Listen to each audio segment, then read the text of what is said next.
मराठी बोधकथा राजा आणि हत्ती. एक राजा असतो. त्याच्याकडे मोठ्या प्रमाणामध्ये घोडदळ, पायदळ, हत्तीदळ असते. तो राजा प्रजेवर तसेच प्रामाणिकपणावरही प्रेम करणारा होता. त्याचे उदाहरण म्हणजे त्यांच्याकडे एक वयोवृद्ध हत्ती होता. तो हत्ती राजाने आपल्या बालपणापासून पाहिलेला होता. राजाच्या युद्धामध्ये त्याने अनेकदा वीरश्री खेचून आणण्यासाठी मदत केली होती. मात्र आता तो वयोवृद्ध झाल्याने त्याचा काहीच उपयोग नव्हता. तसेच असले तरी राजाने त्यांचे पालनपोषण हे बंद केले नव्हते. तो इतर प्राण्यांप्रमाणे त्यांचीही उत्तम देखभाल ठेवत असे. राजाचे पाहून सैनिकही सगळ्या प्राण्यांना आपुलकीने वागवत असत. अशाच प्रकारे एक दिवस त्या हत्तीला अंघोळ घालण्यासाठी माहूत आणि इतर सैनिक त्याला नदीवर घेऊन गेले. अंघोळ झाली आणि नंतर नदीतून बाहेर येताना तिथलच्या चिखलगळ्यात हत्ती रुतून बसला.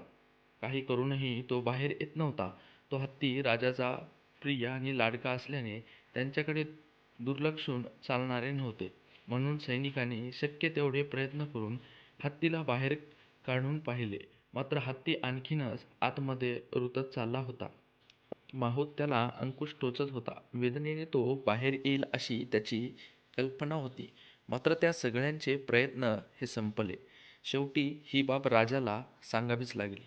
राजा स्वतः नदीवर आला आणि त्याने चिखलामध्ये रुतलेल्या हत्तीला पाहिलं. त्यांची हतबलता ओळखली आणि काही क्षण विचार करून रणवाद्य मागवली. थोड्या वेळाने रणवाद्य घेऊन वादक नदीवर जमले. राजाने त्यांना युद्धप्रसंगी वाजवतात तसे संगीत वाजवायला सांगितले.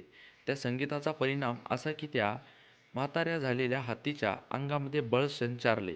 कारण त्याने यापूर्वी युद्धाचे बिगुल ऐकले होते. तो सगळी शक्ती एकवटून उठला. चिखलातून पाऊल बाहेर काढलं.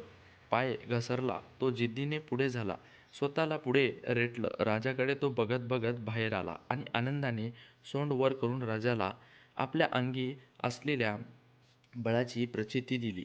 बादशहाने त्याला गोंजारले. सगळ्यांना त्यामध्ये आनंद झाला.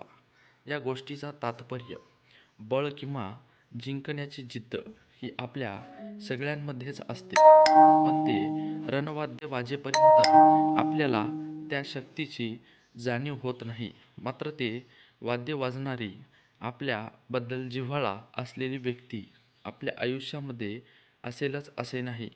म्हणून ते वाद्य अर्थात आपल्यामध्ये जिद्द निर्माण करणारे कारण आपणच ओळखायचे आणि नैराश्याच्या क्षणी ते वाद्य जोरजोरात मनामध्ये वाजवायचे असते. जेणेकरून आपल्याला खडबडून जाग येईल आणि आपण नैराश्याच्या चिखलातून वेगवेगळी बाहेर पडू शकू. अशाच प्रकारच्या नवनवीन मोटिवेशनल स्टोरीज पाहण्यासाठी आपल्या चॅनेलला नक्की सबस्क्राईब करा. धन्यवाद.